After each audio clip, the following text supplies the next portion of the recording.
Hello dear English learners and welcome back to my YouTube channel English for success. आपका बहुत बहुत स्वागत है। और आज के इस सेशन में हम लोग 25 जुलाई के द हिंदू एडिटोरियल को देखेंगे और समझेंगे उसके लाइन टू लाइन एक्सप्लेनेशन को, साथ ही साथ उसके वोकैबुलरी को और एक प्रॉपर ग्रामेटिकल कॉन्सेप्ट को समझेंगे। और ये भी समझेंगे कि सीखेंगे कि एक सही तरीके से अखबार को किस तरीके से पढ़ना चाहिए और किस तरीके से उसे समझना चाहिए। और ये बहुत ही एक कह सकते हैं जीरो से मैं स्टार्ट कर रहा हूँ। कोई भी इसे यानी कि कोई भी इसे समझ सकता है, चाहे तो वो एक स्टूडेंट हो जो कि स्कूल में पढ़ रहा हो, या जो प्रिपरेशन कर रहा हो, या जो हायर एजुकेशन यानी हम टू से कि जो बैंकिंग कंपटीशन की तैयारी कर रहा है, वो किसी के लिए भी ये किसी के लिए भी कारगर साबित हो सकता है। मैं मिलता हूँ आपको इस सेशन के लास्ट में। Let's get started. आज का जो शीर्षक है ऑन गार्ड। ऑन गार्ड का मतलब यहाँ पे कह सकते हैं सतर्कता या सावधानी।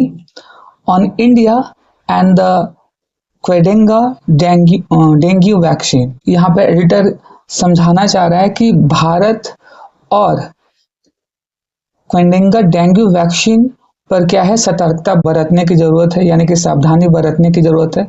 तो ये ऑन से लगकर क्या है, ये इसके पर्पस को दिखा रहा है कि the dengue vaccine must be made affordable to those at greatest risk. तो इसके सब हेडिंग में क्या दिया गया है कि डेंगू वैक्सीन को बहुत ही आवश्यक रूप से अफोर्डेबल बनाने की जरूरत है, बनाना चाहिए। मस्ट बी मेड, ये पैसिव वॉइस में है, मस्ट बी मेड। अफोर्डेबल कहने का मतलब कि बहुत ही ज्यादा खर्चीला ना हो, बहुत ही ज्यादा आसानी रूप से सबके पास पहुंच जाए, आसान रूप से। टू दोज, किसको, टू यहाँ पर्पस को बता रहा है, जो बहुत ही ज्यादा खतरे में है। Those at greatest risk, at के साथ यहाँ पे रिस्क के साथ एट लगता है, या एट स्टेक भी कहते हैं, दाव पर। तो ये ध्यान रखिएगा, रिस्क जब भी आएगा उसके पहले प्रपोजिशन क्या लगेगा, एट, और स्टेक के पहले भी क्या लगेगा, एट। ग्रेटेस्ट यहाँ पे क्या है, एडजेक्टिव है, जो कि रिस्क को मॉडिफाई कर रहा है, उसको और ज्यादा ताकतवर बना रहा है। ग्रेटेस्ट रिस्क यानी बहुत ज्यादा खतरे में है। डीपेस्ट कह सकते हैं, डीपेस्ट रिस्क, राइट। दोज यहाँ पे डिटर्मिनर है, ये किसके लिए आया है, यानी कि जो रिस्क में है, यानी कि व्यक्ति जो रिस्क में है, खतरे में है, उनके लिए। इस एडिटोरियल का एक कॉन्सेप्ट समझ में आता है कि एडिटोरियल किस पर है, बढ़ती हुई जो क्वेडेंगा डेंगू, जो उसकी जो परेशानी है, जो खतरा है, जो मंडरा रहा है पूरे देश विदेश सब जगह, इवन भारत में भी, उसके ऊपर ये आधारित है। और यहाँ पे एडिटर ने क्या है, एक सजेस्टिव अप्रोच रखा है, ताकि सरकार को और जो लोग हैं जो इससे ग्रसित हैं या ग्रसित हो सकते हैं, उन दोनों के लिए क्या क्या उपाय किए जा सकते हैं। चलिए देखते हैं। India's CDSCO has approved Qdenga, the first dengue vaccine in the country, developed by Takeda। तो भारत का जो CDSCO है, CDSCO का मतलब यहाँ पे क्या है, सेंट्रल, डी का मतलब हो गया drug, standard, standard control organisation,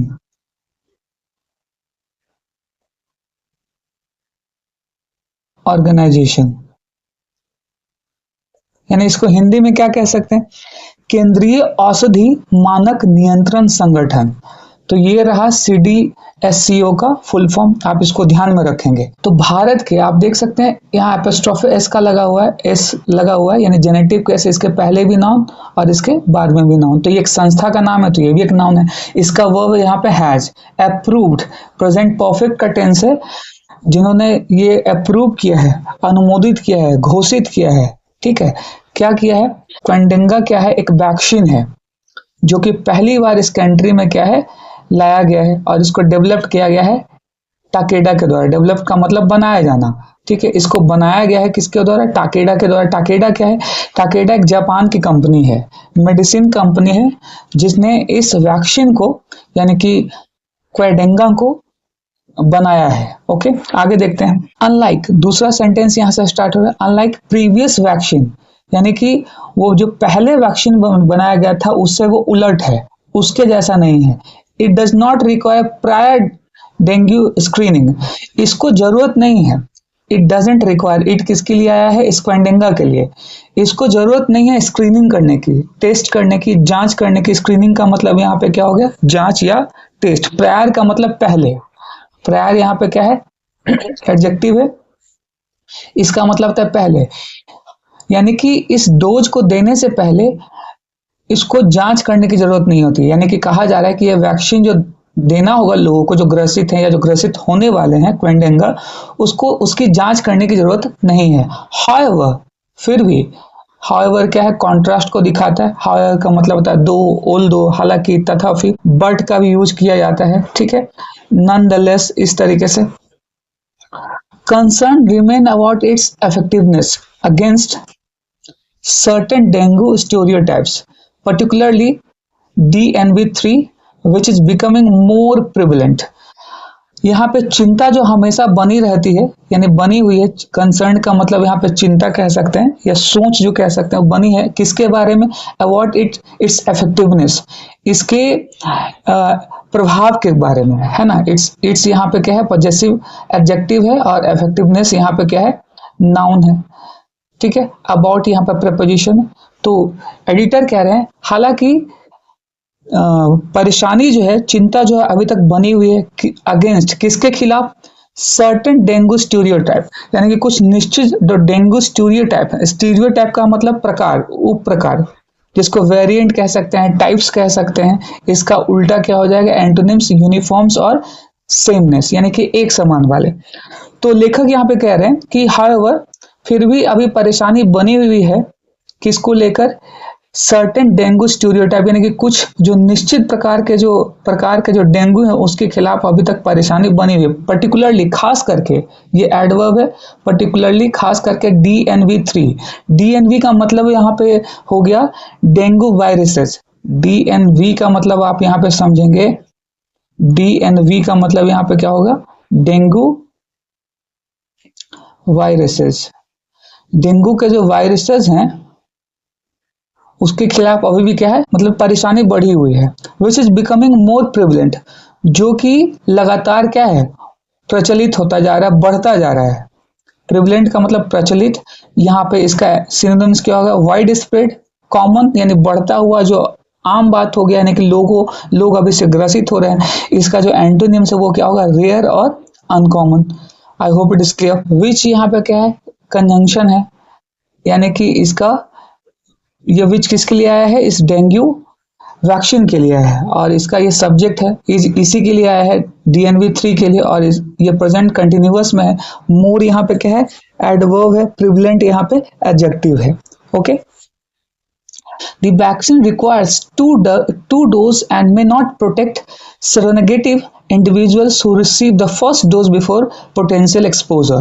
यानी कि the vaccine requires, इस वैक्सीन को जरूरत है, इसके 2 डोजेस की जरूरत है, 2 doses and may not protect seronegative individuals, यानी कि इस वैक्सीन को 2 डोज में दिया जाता है, 2 डोज में यह दिया जा सकता है, और शायद may not protect seronegative individual। seronegative का मतलब यहाँ पे क्या हो गया, seronegative का मतलब अप्रतिरक्षित, यानी कि नॉट एक्सपोज्ड और अनइफेक्टेड, अफेक्टेड नहीं है, शायद इस पर इसका प्रभाव नहीं पड़े।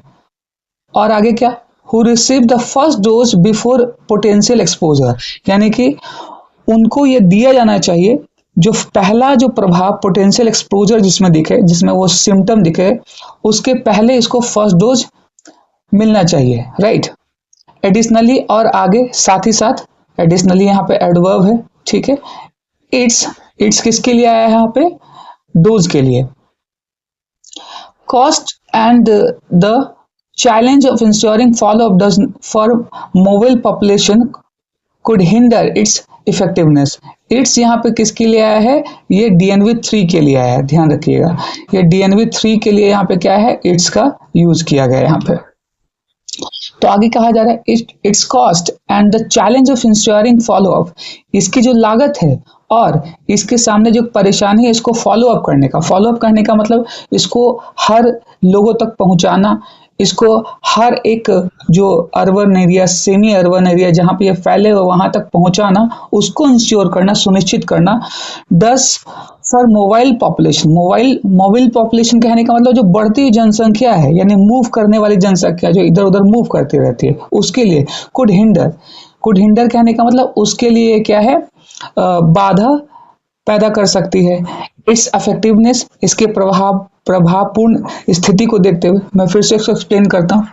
एडिटर यहाँ पे ये कह रहे हैं कि इसकी जो लागत है और इसको ये सुनिश्चित करना, इसको फॉलो अप सुनिश्चित करना, खास करके किसके लिए, जो पॉपुलेशन मूव करते रहती है, जो लोग यहाँ से वहाँ मूव करते रहते हैं, एक जगह से दूसरे जगह जाते हैं, उनके लिए क्या है, उसके प्रभाव को लेकर यह बाधा पैदा कर सकता है, परेशानी पैदा कर सकता है।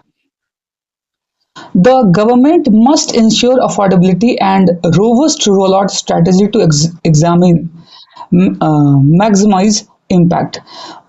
सरकार को यह जरूर सुनिश्चित करना चाहिए इसकी अफोर्डेबिलिटी को लेकर, इसकी पहुंच को लेकर कि यानी कि लोग इसको किफ़ायती हो, यानी कि सारे लोगों के पास इसकी पहुंच हो, इतनी किफ़ायत हो कि सारे लोग इसको खरीद सके। तो देख सकते हैं अफोर्डेबिलिटी का मतलब किफ़ायतीपन, ये एक एडजेक्टिव है। यानी कि कॉस्ट इफेक्टिवनेस, चीपनेस यानी कि बहुत ही कम खर्च का हो, बहुत ही सस्ता जिसको कह सकते हैं, एक्सपेंसिव का मतलब महंगा, और कॉस्टलेस ये दोनों एंटोनिम्स हो गए। एंड और एक रोबस्ट रोल आउट का यहाँ पे मतलब क्या हो गया, एक पहुंच जो है बाजार में इसकी अवेलेबिलिटी को लेकर कहा जा रहा है। स्ट्रेटेजी टू मैक्सिमाइज इम्पैक्ट, इसके इम्पैक्ट को, प्रभाव को और ज्यादा करने के लिए इसकी पहुंच जो है, रोबस्ट यहाँ पे एडजेक्टिव है। इसका मतलब क्या होता है, मजबूत, स्ट्रॉन्ग एंड स्टर्डी, यानी कि बहुत ही स्ट्रॉन्ग रोल आउट होना चाहिए, स्ट्रेटेजी होनी चाहिए, प्लानिंग होनी चाहिए, जो कि इसके इम्पैक्ट को और क्या करे, मैक्सिमाइज करे, यानी बढ़ा सके, अधिकतम कर सके। तो मैक्सिमाइज का मतलब यहाँ पे अधिकतम करना, इंक्रीज और इनहांस इसका एंटोनिम्स क्या है, मिनिमाइज और रिड्यूस, कम करना, घटा देना। चलिए इसके वर्ड क्लासिफिकेशन को देख लेते हैं, यहां से शुरू करते हैं। द वैक्शन रिक्वायर्स, द वैक्शन यहाँ पे सब्जेक्ट है, रिक्वायर्स इसका ऑब्जेक्ट है, क्योंकि वैक्शन यहाँ पे क्या सिंगुलर और इसका वर्ब भी सिंगुलर है। टू यहाँ पे न्यूमेरल एडजेक्टिव है या डिटर्मिनर है। डोजेज है, डोजेज यहाँ पे नाउन है, यानी कि खुराक की बात की जा रही है। एंड यहाँ पे कंजंक्शन है। मे नॉट प्रोटेक्ट, मे यहाँ पे क्या है, मॉडल ऑक्सिलरी वर्ब है। नॉट यहाँ पे एडवर्ब है जो इस प्रोटेक्ट के बारे में और ज्यादा जानकारी दे रहे हैं नेगेटिव सेंटेंस में। सेरोनेगेटिव यहाँ पे क्या है, एडजेक्टिव है। इंडिविजुअल्स नाउन है। हु यहाँ पर रिलेटिव प्रोनाउन है, जो कि किसके लिए है, इंडिविजुअल्स के लिए है। रिसीव, क्योंकि यहाँ प्लूरल है इंडिविजुअल, इसलिए रिसीव आया है। द फर्स्ट क्लोज, अब मैंने पहले भी बताया कि फर्स्ट, सेकेंड, लास्ट, मिडल, उसके पहले द का यूज किया जाता है। द फर्स्ट डोज यहाँ पे नाउन है, यानी कि इस रिसीव का ऑब्जेक्ट है। बिफोर यहाँ पे प्रिपरेशन है, इसका ऑब्जेक्ट है। पोटेंशियल एक्सपोजर, जहाँ पोटेंशियल एडजेक्टिव और एक्सपोजर नाउन है। आगे देखते हैं फुल स्टॉप के बाद एडिशनली एडवर्ब है, जो पूरे सेंटेंस को मॉडिफाई कर है, आगे और आगे बात कहते हुए। इन एडिशन टू इसका मतलब होता है। इट्स किसके लिए आया है, ये डेंगू 3 के, डेंगू जो वैक्सीन है, वायरसेस है, उसके लिए कहा जा रहा है। कॉस्ट इसका वर्ब है। एंड यहाँ पे कंजंक्शन है। The challenges of ensuring follow up, तो ये इसका दूसरा यहाँ से क्लाउज स्टार्ट हो रहा है। चैलेंज यहाँ पे नाउन है। यहाँ पे ऑफ प्रिपरेशन इसका ऑब्जेक्ट क्या है, इंश्योर करते हुए present participle verb plus ING. Follow up इसका मेन वर्ब है। डोजेस इसके क्या है, ऑब्जेक्ट है, नाउन है। फॉर किसके लिए, मोबाइल पॉपुलेशन, यानी कि बहुत सारी जो इधर उधर घूमती वाली जनसंख्या है, उसके लिए। कुड इसका मेन वर्ब है। एमट से ऑक्सिलरी वर्ब है, मॉडल ऑक्सिलरी वर्ब। हिंडर इसका मेन वर्ब है, जिसका मतलब है बाधा उत्पन्न करना। इट्स किसके लिए आया है, इस पॉपुलेशन के लिए। इफेक्टिवनेस, उसके प्रभाव को सही करने के लिए। इफेक्टिवनेस यहाँ पे क्या है, नाउन है। द यहाँ फिर से एक डिटर्मिनर है, गवर्नमेंट के लिए है। गवर्नमेंट के लिए या कोई खास पार्टी के लिए क्या है, हम लोग द का यूज करते हैं, क्योंकि बात की जा रही है भारत की, इसलिए यहाँ पे द का यूज किया गया है। मस्ट इसका मॉडल ऑक्सिलरी वर्ब है। इंश्योर इसका मेन वर्ब है। अफोर्डेबिलिटी इसका एडजेक्टिव है। इंश्योर अफोर्डेबिलिटी ये वर्ब है, इसका ऑब्जेक्ट है अफोर्डेबिलिटी, ठीक है। एंड यहाँ पे कोऑर्डिनेटिव कंजंक्शन है। और रोबस्ट रोल आउट, और रोबस्ट यहाँ पे क्या है, ए डिटर्मिनर, रोबस्ट एडजेक्टिव है। रोल आउट यहाँ पे क्या है, नाउन है। स्ट्रेटेजी इसका क्या है, वर्ब है। 2 + V1 मैक्सिमाइज इम्पैक्ट, इम्पैक्ट यहाँ पे एडजेक्टिव है, इसको कम करना, यानी प्रभाव को ज्यादा बढ़ाना, माफ कीजिएगा, ज्यादा बढ़ाना। आगे देखते हैं नेक्स्ट स्लाइड को। सीडीएससीओ को मैंने भी क्या बताया, central drug standard control organisation. तो आप देख सकते हैं जेनेटिव केस से स्टार्ट हुआ, इधर भी नाउन है और इधर भी नाउन है। CDSCO approval of the Qdenga dengue vaccine, यानी कि सीडीएससीओ का अप्रूवल जो है, यानी कि जो मान्यता जो है, लाइसेंस जिसको कहते हैं, अप्रूव कर दिया गया है। किसके बारे में, ऑफ किसके बारे में कहा जा रहा है, क्वेडेंगा डेंगू वैक्सीन को लेकर ये बात कही जा रही है। The first in India's history, यानी कि भारत के इतिहास में पहली बार ऐसा हो रहा है कि किसी गैर देशी यानी कि विदेश के वैक्सीन को क्या है, हरी झंडी दी जा रही है, अप्रूवल मिल गया है। Follow the vaccines licensing in over 40 countries and WHO pre-qualifications and some of the countries' worst dengue year vis-a-vis the disease burden, although that is evidence of better surveillance as well. तो चलिए, follow the vaccines licensing, यानी कि vaccine के licence को ये follow करता है इन over 40 country यानी कि लगभग 40 देशों में इसको क्या है, इसको फॉलो किया जा रहा है, यानी इसकी लाइसेंसिंग दी गई है। एंड और वर्ल्ड हेल्थ ऑर्गेनाइजेशन ने इसको पहले ही प्री क्वालिफाई कर लिया है, पहले ही इसकी जांच कर ली गई है, जांच की है। प्री क्वालिफाई कहने का मतलब पूर्व अर्हता, प्री अप्रूवल सर्टिफिकेशन, यानी कि इसको सर्टिफिकेशन मिल गई, प्रमाणकता मिल गई है। इसका एंटोनिम्स क्या होगा, डिस्क्वालिफिकेशन और रिजेक्शन, यानी जिसको मना कर देना, रिजेक्ट कर देना, ये इसका क्या है, एंटोनिम्स है। तो कहा जा रहा है कि सीडीएसओ ने इसको अप्रूवल दे दिया है इस वैक्सीन को, और ये भारत के इतिहास में पहली बार ऐसा है। आगे और भी बात कही जा रही है। Some of the countries worst dengue years with the disease burden, यानी कि दुनिया के कुछ वर्स्ट जो है, देख सकते हैं जेनेटिक केस है, नॉन इधर भी है, नॉन इधर भी है, वर्स्ट डेंगू ईयर्स, यानी कि वो साल जो काफी ज्यादा प्रभावित रहे हैं इस डेंगू से। तो विज का मतलब कहने का मतलब ग्रसित होना, बोझ से दबा हुआ होना, ठीक है। Although that is evidence of better surveillance as well, हालांकि ये दैट इज एविडेंस, यानी कि जो इस बर्डन के बारे में बात करिए, ये जो ईयर के बारे में बात कहा जा रहा है, ठीक है, यानी कि जो खतरा है उसके बारे में कहा जा रहा है। That is evidence of better surveillance as well, और ये एक बेहतर सर्विलांस का मतलब क्या था, निगरानी का एक उदाहरण भी है। एज वेल यहाँ पे क्या है, एज वेल यहाँ पे एज एडवर्ब यूज हो रहा है, ध्यान रखिएगा, एज वेल, साथ ही साथ ये क्या है, इसका मतलब भी होता है। ये एक बेहतर सर्विलांस का, निगरानी का सबूत भी है। एविडेंस यहाँ पे नाउन है, ऑफ यहाँ पे प्रीपोजिशन है, बेटर यहाँ पे एडजेक्टिव है, सर्विलांस यहाँ पे नाउन है, और एज वेल यहाँ पे एडवर्ब है जो कि इसको मॉडिफाई कर रहा है। आगे चलते हैं। The Aedes mosquitoes that spread the disease are expanding into semi-urban and rural districts. पहले मैं इसको क्लीन कर दूं। The Aedes mosquitoes, ये मस्किटोज की एक, मच्छरों की एक प्रजाति है, एडीज, ध्यान रखिएगा। द एडीज, और इसीलिए इसके पहले क्या है, द का यूज किया गया है। मॉस्किटो की एक अलग प्रजाति है और इसको ये विशेष, यानी कि इसको स्पेसिफाई कर रहा है यहाँ पे the Aedes mosquitoes that spread the disease are expanding into semi urban and rural districts, यानी कि ये जो प्रजाति है ये फैल रहा है। फैलता है कहाँ पे, ये बीमारी को फैलाता है, स्प्रेड द डिजीज बीमारी को फैलाता है, आर एक्सपैंडिंग, दैट यहाँ पे क्या है, एक कंजंक्शन के रूप में आया है, और स्प्रेड यहाँ पे क्या है, स्प्रेड द डिजीज, यानी कि फैलती हुई जो बीमारी है, आर एक्सपेंडिंग, ये बढ़ रहा है, प्रेजेंट कंटिन्यूअस का ये टेंस है, इनटू कहाँ बढ़ रहा है, सेमी अर्बन, और शहरी जो क्षेत्र हैं, और रूरल डिस्ट्रिक्ट जो ग्रामीण क्षेत्र हैं, राज्य, वहां पे ये ज्यादा फैल रहा है। Where conventional vector control is harder to sustain, यहाँ पे कन्वेंशनल वेक्टर का मतलब क्या हो गया, कन्वेंशनल का मतलब हो गया परंपरागत, ट्रेडिशनल या स्टैंडर्ड, इसका जो एंटीनिम्स हो गया अनकन्वेंशनल या मॉडर्न, जिसको कह सकते हैं। अब यहाँ पे वेक्टर का मतलब क्या हो गया, वेक्टर का मतलब हो गया संचालन करना या मार्ग पर लाना, प्रशस्त करना।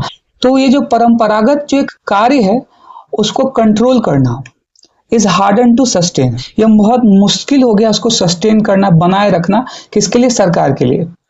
The time to develop the vaccine itself is understandable, ये समय, जिस समय पर डेवलप किया गया 2+V1, ठीक है, पर्पस को दिखा रहा है, यानी इन्फिनेटिव है, वी प्लस वी, वैक्सीन को डेवलप किया, ये एक समझने योग्य है, इसको समझा जाना चाहिए। The four antigenically distinct dengue stereotypes and the serotypes, ये serotypes है, and the possibility of a second infection by a different serotype producing more severe disease through the antibody dependent enhancement mean that an effective shot has to induce strong immunity against all four at once। तो यहाँ पे क्या कहा जा रहा है कि जहां पारंपरिक वेक्टर कंट्रोल बनाए रखना मुश्किल है, वैक्सीन बनाने में लगने वाला समय समझ में आता है, यानी कि समझने योग्य है। 4 एंटीजोनिक रूप में अलग डेंगू सीरोटाइप और एंटीबॉडी डिपेंडेंट एनहांसमेंट के जरिए ज्यादा कम गंभीर बीमारी पैदा करने वाले एक अलग सीरोटाइप के दूसरे इन्फेक्शन की संभावना का मतलब है कि एक असरदार शॉट को एक ही बार में चारों के खिलाफ मजबूत इम्यूनिटी पैदा करनी होगी। तो यहाँ पे लेखक ये कह रहे हैं, ये थोड़ी लंबी स्टेटमेंट है, चलिए मैं इसको डिवाइड कर देता हूँ। The 4 genetically distinct dengue serotype and the possibility of a second infection by a different serotype producing more severe disease through antibody dependent enhancement। चलिए पहले यहां तक समझ लेते हैं। ये कहा जा रहा है कि ये 4 जो एंटीजेनिकली कहने का मतलब जो प्रतिजनन के नजरिए से, ये यहाँ पे क्या है, एडवर्ब है, जो 4 जो एंटीजेनिकली डिस्टिंक्ट जो महत्वपूर्ण जो डोजेस हैं सीरोटाइप के, और ये संभवतः of a second infection by a difference serotype producing more severe disease. तो यानी चारों जो डोज है एक ही बार देना होगा, और दूसरा संभवतः जो दूसरा इन्फेक्शन है जो दूसरे सीरियोटाइप को प्रोड्यूस करता है वो ज्यादा ही खतरनाक हो सकता है। मोर सीवियर डिजीज, सीवियर यहाँ पे क्या है, एडजेक्टिव है, बहुत ही सीवियर का मतलब यहाँ पे क्या होगा, बहुत ज्यादा, यानी कि उसके इंटेंसिफाई को बढ़ा रहा है, ठीक है। थ्रू एंटीबॉडी डिपेंडेंट, कि हमारी इम्यून सिस्टम को क्या होना होगा, इनहैंस करना होगा और स्ट्रांग होना होगा। मीन दैट, अब यहाँ पे समझाया गया इसका मतलब क्या है, an effective shot has to induce strong immunity against all four at once. एक ही शॉट में क्या है, बॉडी में पहुंचाना होगा, इंड्यूस करना होगा, और strong immunity against, induce strong immunity के साथ अगेंस्ट ऑल 4 एट वंस, यानी कि जो 4 अलग अलग डोजेस हैं उसके खिलाफ एक ही जो एक शॉट है उसको इंड्यूस किया जाना चाहिए, क्या है, बॉडी में, ताकि वो बॉडी क्या है, एक ही बार में चारों जो अलग अलग डोजेस हैं उससे अलग अलग ना लेकर एक ही बार में एक डोज में क्या है उसको कंप्लीट किया जा सके। This contrast nearly derailed the first licensed dengue vaccine, then Vaxia, and the controversy in the Philippines in 2017 promoted greater regulatory caution। अब यहाँ पे इसको समझते हैं। इस रुकावट में पहली लाइसेंस डेंगू वैक्सीन डेंगवैक्सिया को लगभग पटरी से उतार दिया था, और 2017 में फिलीपींस में हुए विवाद ने ज्यादा रेगुलेटरी सावधानी बरतने को मजबूर किया। यानी कि ये कहा जा रहा है, this constant nearly derailed the first licence dengue vaccine Dengvaxia क्या है, इस वैक्सीन का नाम है, आप ध्यान रखिएगा। कॉन्स्टेंट का मतलब यहाँ पे क्या हो गया, हर्डल, बाधा, प्रॉब्लम कह सकते हैं, चैलेंज कह सकते हैं। नियरली डिरेल्ड, लगभग उसने उसको क्या है, इस वैक्सीन का जो पूरा प्रोसीजर उसको पहले ही हटा दिया था। The first licence dengue vaccine, जो पहला लाइसेंस डेंगू वैक्सीन को मिला था जिसका नाम क्या था, डेंगवैक्सिया, एंड द कंट्रोवर्सी, और जो कंट्रोवर्सी हुआ था, विवाद, कंट्रोवर्सी यहाँ पे नाउन है, इसका मतलब क्या होगा, डिस्प्यूट। डिस्प्यूट का मतलब यहाँ विवाद या कंट्रोवर्सी कह सकते हैं। इन द फिलीपींस, कहाँ हुआ था, फिलीपींस में, और कब हुआ था, 2017 में। यानी कि जब पहली बार 2017 में इसको फिलीपींस में दिया गया था, तो इसके जो कारगर जो एक प्रतिफल है, एक आउटपुट है, नहीं मिल पाया, और जिसके कारण से ये कंट्रोवर्सी में आया 2017 में फिलीपींस में। प्रोमोटेड ग्रेटर रेगुलेटरी कॉशन, और ये इसको और बढ़ाता है, प्रोमोट का मतलब बढ़ाना, किसको, रेगुलेटरी नियामक, गवर्नमेंट, यानी कि कह सकते हैं सरकारी सावधानी को और बढ़ाता है कि सरकार उसको क्या करे, बहुत ही ज्यादा सावधानी पूरे शहर में उसको यूज किया जाए, यानी कि उसको प्रतिपादित किया जाए। Okay, the design of Qdenga by Japan based Takeda differs from that of Dengvaxia, and unlike the latter can be administered without screening for a prior dengue infection. अब यहाँ पे दूसरी बात की, डेंगवैक्सिया यहाँ पे क्या है, ये पहली दवाई है जो दी गई 2017 में फिलीपींस में, और वही दूसरी बात की है अब यहाँ पे बात की जा रही है द डिजाइन ऑफ क्वेडेंगा। अब ये जो क्वेडेंगा का डिजाइन जो बनाया गया है बाय जापान बेस्ड टकेडा, यानी कि टकेडा जो एक मेडिसिन कंपनी है जो जापान में, उसके द्वारा क्वेडेंगा बनाया गया है। Differ from that of Dengvaxia, ये डेंगवैक्सिया जो मेडिसिन है उससे ये अलग है, डिफर है। एंड अनलाइक द लेटर, यानी कि वो दूसरे जो पहले के जैसा था, लेटर कहने का मतलब जो पहले की बात की उससे वो अलग है। Can be administered without screening for a prior dengue infection, और इसको एडमिनिस्टर्ड किया जा सकता है, यानी कि इसको प्रशासित किया जाता है, प्रशस्त किया जा सकता है बिना किसी, विदाउट यहाँ प्रिपरेशन, बिना किसी जांच के। स्क्रीनिंग का मतलब यहाँ पे क्या हो गया, जांच करना, ट्रायल या मॉनिटरिंग कह सकते हैं, ठीक है। बिना किसी मॉनिटर के और जांच के इसको क्या है, लागू किया जा सकता है, ठीक है। For a prior dengue infection, किसके लिए, जो पहले से व्याप्त डेंगू इन्फेक्शन है उसके लिए। I hope it is clear. Its protection against the stereotypes varies from highest against Den 2 followed by Den 1, while uncertainty remains reading protection against Den 3 and Den 4 in people without prior exposure to dengue. अब इसको समझते हैं। ये जो serotype के खिलाफ इसका protection अलग अलग होता है, जिसमें डेन 2 के खिलाफ सबसे ज्यादा प्रोटेक्शन होता है, इसके बाद डेन 1 आता है, जबकि जिन लोगों को पहले से डेंगू नहीं हुआ है, जिनमें डेन 3 है, और डेन 4 के खिलाफ प्रोटेक्शन को लेकर अभी भी पक्का नहीं है। तो आप देख सकते हैं डेन 1 कहने का मतलब ये केस है, पहला केस यानी पहला स्टेज कह सकते हैं। डेन 3 उसके बाद का स्टेज है, डेन 4 फिर उसके बाद का स्टेज है, और डेन 2 क्या है, फिर सबसे नया स्टेज कह सकते हैं। तो यहाँ पे डेन कहने का मतलब, डेन का मतलब डेंगू वायरस की बात की जा रही है। डेन का मतलब मैंने पहले क्या बता रखा है, डेंगू वायरस। तो यह कहा जा रहा है कि इट्स प्रोटेक्शन अगेंस्ट, इसका जो प्रोटेक्शन है, सुरक्षात्मक जो एक प्रवृत्ति है इसकी, किसके खिलाफ, सीरियोटाइप्स वेरीज, ये अंतर करता है फ्रॉम हाईएस्ट अगेन डेन 2, यानी कि डेंगू वायरसेस के खिलाफ ये क्या हाईएस्ट वेरिएंट के खिलाफ है, फॉलोड बाय डेन 1, और डेन 1 क्या है, उसको फॉलो करता है। डेन 1 जो है वो पहला स्टेज है, डेन 2 है उसका दूसरा स्टेज है, और ये डेन 1 इसको फॉलो करता है। वाइल जबकि वहीं दूसरी तरफ अनसर्टेनिटी रिमेन्स रिगार्डिंग प्रोटेक्शन, अभी भी अनिश्चितता बनी हुई है, किसको लेकर, प्रोटेक्शन को लेकर, सुरक्षा को लेकर, किसके खिलाफ, अगेंस्ट डेन 3 एंड डेन 4 को लेकर। इन पीपल, लोगों में डेन 3 यानी कि डेंगू वायरस 3 के लिए और डेंगू वायरस 4 के लिए अभी भी पीपल में क्या है, एक अस्थिरता, उसकी सुरक्षा को लेकर अनिश्चितता बनी हुई है।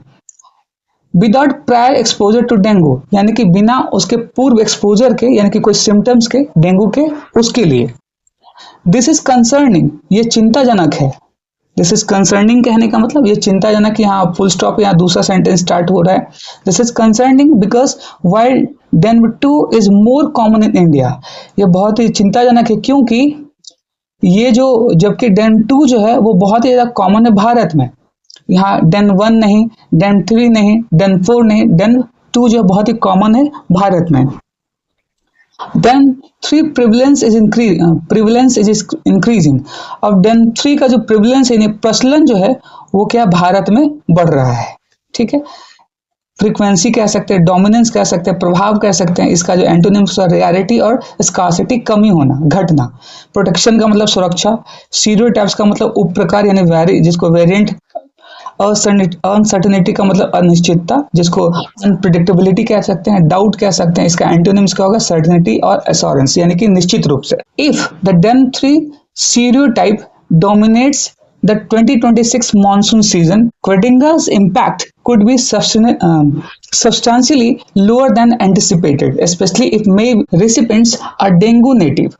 अब यहाँ पे एडिटर क्या कहना चाह रहा है, if the DEN 3 stereotype dominates the 2026 monsoon season, अगर ये डेन 3 जो है सीरियोटाइप, अगर उसका प्रभाव बढ़ गया, डोमिनेट्स कर गया जो मॉनसून सीजन है 2026 का, Qdenga's impact could be substantially lower than anticipated, अब ये जो क्वेडेंगा का जो इम्पैक्ट है, प्रभाव है, कुड बी सब्सटेंशियली कहने का मतलब काफी हद तक, सिग्निफिकेंटली, कंसिडरेबली, इसका एंटोनिम्स क्या हो गया, इनसिग्निफिकेंटली और स्लाइटली, बहुत ही कम, काफी हद तक क्या है, ये लोअर हो सकता है देन एंटिसिपेटेड। एंटिसिपेटेड कहने का मतलब जैसा हम लोगों ने तय किया था, अनुमानित किया था, उससे ज्यादा क्या है वो, और इसका इम्पैक्ट जो क्या है वो कम हो सकता है। If the den three stereotypes dominates the season 2026 monsoon season, अगर ये जो डेंगू टाइप 3 है जिसको सीरो टाइप कह रहा है, अगर उसने 2026 के मॉनसून को प्रभावित किया तो क्या होगा, क्वेडेंगा's impact could be substantially lower than anticipated। तो ये जो क्वेडेंगा का जो प्रभाव है वो सब्सटेंशियली कहने का मतलब काफी हद तक क्या है, लोअर हो सकता है, जैसा कि अनुमानित है, अनुमानित के आधार पे ये कम हो सकता है। स्पेशली खास करके इफ मेनी रिसिपेंट्स, अगर बहुत सारे रिसिपेंट्स यानी कि जिसने पहला डोज लिया है, आर डेंगू नेव, जिसको कि डेंगू नहीं हुआ है। Qdenga also requires 2 doses across 3 months apart, यानी क्वेडेंगा का जो डोज है वो यानी कि जरूरत है उनको 3 महीने में क्या है, 3 महीने के अंतराल पर उनको 2 डोजेज लेने हैं। क्लिनिकल डेटा सजेस्ट, यानी कि क्लिनिकल डेटा यानी कि जो क्लिनिकल कहने का मतलब जो डॉक्टर के आधार पर जो डेटा है ये सजेस्ट करता है, बताता है कि the first dose protects unevenly, जो पहला डोज है वो क्या है, असमान रूप से प्रभावित करता है, ठीक है, असमान रूप से उसकी रक्षा करता है, with stronger evidence against den 1, जो कि एक बहुत ही बड़ा एविडेंस है, स्ट्रॉन्ग एविडेंस है, एक सबूत है किसके खिलाफ, डेन 1 के खिलाफ, यानी कि जो टाइप 1 है उसके खिलाफ, और टाइप 2 के खिलाफ, देन टाइप 3 एंड टाइप 4, यानी कि टाइप 3 और 4 की अपेक्षा टाइप 1 और टाइप 2 को। If a seronegative person takes the first shot on July 1, अगर सेरोनेगेटिव वो पर्सन जिसने पहला डोज 1 जुलाई को लिया, ठीक है, व्हेन द मॉनसून बिगिंस, और जब मॉनसून शुरू होता है, एंड इनकाउंटर्स देन 3 इन अगस्त, और उस समय पहला उसने डोज ले लिया जुलाई को, और मॉनसून जब शुरू होता है और अगस्त के मॉनसून में वो टाइप 3 में आ गया, टाइप 3 ने उसका सामना हो गया, टाइप 3 ने उसको अफेक्ट कर लिया। The shot may not suffice to prevent severe illness, तो ये जो पहला शॉट होगा जो उसने जुलाई में लिया है वो काफी नहीं होगा उसकी बीमारी को रोकने में, प्रिवेंट करने में, यानी उसकी रोकथाम करने में वो काफी नहीं होगा पहला शॉट। चलिए इस पूरे को मैं फिर से आपको एक्सप्लेन करता हूं। अगर 2026 के मॉनसून सीजन में डेन 3 यानी कि टाइप 3 सीरो टाइप हावी पड़ता है तो क्वेडेंगा का असर उम्मीद से काफी कम हो सकता है, खासकर अगर ज्यादातर लोग को डेंगू नहीं है, ज्यादातर लोगों को डेंगू नहीं है, स्पेशली यहाँ पे if many recipients are dengue naive, यानी कि वो डेंगू से रहित हैं, ठीक है। क्वेडेंगा के लिए भी 3 महीने के गैप पर 2 डोजेस की जरूरत होती है। क्लिनिकल डेटा बताता है कि पहला डोज अलग अलग तरह से प्रोटेक्शन देता है, और डेनव 3 और डेनव 4 यानी कि टाइप 3 और टाइप 4 के मुकाबले डेनव 1 और डेनव 2 यानी कि टाइप 1 और टाइप 2 के खिलाफ ज्यादा मजबूत साबित है। अगर कोई सीरोनेगेटिव व्यक्ति 1 जुलाई को, यहाँ पे एग्जाम्पल दिया गया था, अगर कोई सीरोनेगेटिव पर्सन 1 तारीख को एक उसका शॉट लेता है, डोज लेता है, जब मानसून शुरू होता है और पहला शॉट ले लेता है और अगस्त में टाइप 3 यानी डेन 3 का सामना करता है, तो हो सकता है कि वह शॉट गंभीर बीमारी से बचाने के लिए काफी ना हो। तो आई होप इट इज क्लियर कि ये क्या कहना चाह रहा है एडिटर। यहाँ पे आगे चलते हैं। Ensuring the highly mobile migrant work force receive it's second dose will be significantly difficult to ensuring, ये इंश्योर करते हुए, सुनिश्चित करते हुए, हाईली मोबाइल माइग्रेंट, हाईली कहने का मतलब जो बड़े तौर पे, बहुत बड़े आंकड़े में क्या है वो माइग्रेंट करते हैं। मोबाइल का मतलब होता है मूव करना, इधर से उधर मूव करना। वर्क फोर्स यानी कि वर्क फोर्स कहने का मतलब यहाँ पॉपुलेशन से समझ सकते हैं। माइग्रेंट वर्क फोर्स जो कि काम करने वाले लोग हैं, बिजनेसमैन हो गए या जो भी हो गए, वो इधर से उधर मूव करते हैं। Receives it's second dose will be significantly difficult, तो इसका जो सेकेंड डोज है ले पाना वो बहुत ही मुश्किल होगा। सिग्निफिकेंटली यहाँ पे क्या है, एडवर्ब है, डिफिकल्ट यहाँ पे एडजेक्टिव है, बहुत ही ज्यादा मुश्किल होगा उनके लिए। तो मैं फिर से इसको इस लाइन को समझा दूं। ये सुनिश्चित करते हुए कि बहुत सारे लोग जो मूव करते रहते हैं अपने काम को लेकर, ऑक्यूपेशन को लेकर, उनको उनके लिए सेकेंड डोज सुनिश्चित कर पाना, तय कर पाना काफी कठिन होगा। टू कहने का मतलब भी, ये कर पाना भी क्या होगा, बहुत मुश्किल होगा। ये एडवर्ब है, ठीक है, एडवर्ब है। ये इंटेंसिटी को बढ़ा देता है, यानी इंटेंसिफाई करता है। Those falling through the cracks may also be exposed to concern raised in the tides trial of a negative efficacy against hospitalization related to DEN 3 among seronegative children। तो आगे क्या कहा जा रहा है, यह भी काफी मुश्किल होगा। जो लोग चूक जाते हैं वे टाइड्स ट्रायल में उठाई गई चिंताओं का भी सामना कर सकते हैं, जिसमें सेरोनेगेटिव बच्चों में टाइप 3, जिसको डेन 3 कहा गया है, से जुड़े हॉस्पिटलाइजेशन के खिलाफ नेगेटिव असर के बारे में बताया गया है। यानी कि इसका असर जो है बच्चों पर भी पड़ सकता है, एमंग सेरोनेगेटिव चिल्ड्रन, ठीक है। ये टाइप 3 की बात की, जो मानसून, जो कि अभी हम लोगों ने पिछले स्लाइड में पढ़ा कि जो मानसून बदलने के साथ साथ अगस्त, सितंबर, नवंबर, अक्टूबर, नवंबर, इस तरीके के जो है वो उसके जो टाइप 3 है वो बच्चों को भी प्रभावित कर सकते हैं।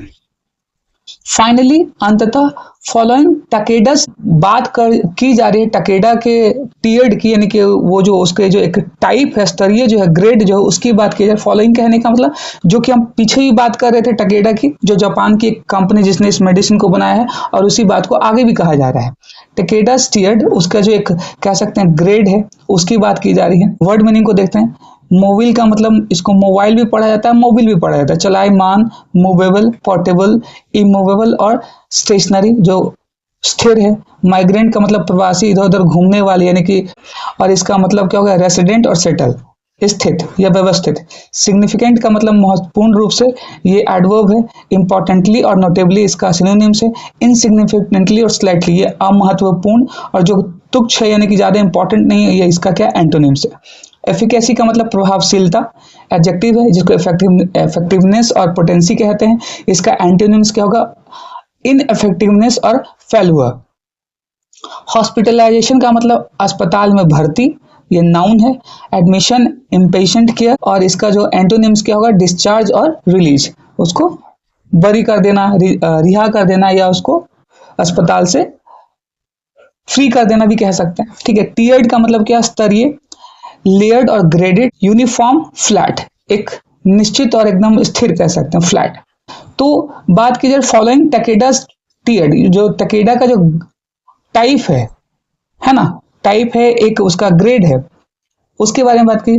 प्राइसिंग स्ट्रेटजी वर्ल्ड वाइड, यानी कि इसके प्राइस जो है, उसकी स्ट्रेटजी को वर्ल्ड वाइड उसको क्या करना है, सही करने की जरूरत है। Qdenga may be too expensive for people living in those urban slums with the poor drainage, यानी कि ये जो क्वेडेंगा है, मेडिसिन है, बहुत ज्यादा एक्सपेंसिव हो सकता है। टू एक्सपेंसिव, एक्सपेंसिव यहाँ पे एडजेक्टिव है और टू यहाँ पे एडवर्ब है। इसके डिग्री को इंटेंसिफाई उसने कर दिया और बढ़ा दिया। अब मे बी क्या पॉसिबिलिटी को दिखा रही है, बहुत ज्यादा एक्सपेंसिव हो सकता है। किसके लिए, लोगों के लिए जो कि एक बहुत ही डेंस, यानी डेंस पॉपुलेटेड अर्बन स्लम्स में, यानी शहरी झोपड़ियों में, झुग्गियों में रहते हैं। विद पुअर ड्रेनेज, यानी कि जहाँ पे ड्रेनेज जो है, यानी कि पानी का जो निकास है बहुत ही खराब है, बहुत ही कह सकते हैं बेकार है, यानी जहाँ पे बहुत सारे नदी नाले हैं जो ओपन हैं, खुले हुए हैं, और वहाँ पे क्या है, ऐसे मच्छरों का पनपना क्या है, बहुत ही आसान है। तो एडिटर यहाँ क्या क्या कह रहे हैं कि ये बहुत ही ज्यादा चैलेंजिंग है, और साथ ही साथ अगर इस मेडिसिन का कॉस्ट जो है कम नहीं हुआ तो ये इस पर क्या है, भारत सरकार को काफी ज्यादा परेशानी का सामना करना पड़ सकता है। टू इंश्योर सफिशियंट अपटेक, इसको सुनिश्चित करते हुए, सफिशिएंट यहाँ पे एडजेक्टिव है, अपटेक यहाँ पे नाउन है। अपटेक का मतलब क्या है, अपनाना। सुनिश्चित करते हुए कि among the population at greatest risk, ये जो पॉपुलेशन है वो क्या है, एक बहुत बड़े खतरे में है, हमारी आबादी जो है। टू इंश्योर सफिशिएंट अपटेक, एक बहुत ही सही सहज एडॉप्टेशन, यानी कि उसको अपनाने की जरूरत है। रिजेक्शन नहीं, रिफ्यूजल नहीं, अपनाने की जरूरत है उन सारे पॉपुलेशन के बीच में जो कि बहुत ज्यादा रिस्क में है, यानी कि खतरे में है। The government must negotiate a lower price, अब यहाँ पे एडिटर कह रहे हैं कि गवर्नमेंट को, सरकार को इसको नेगोशिएट करना चाहिए।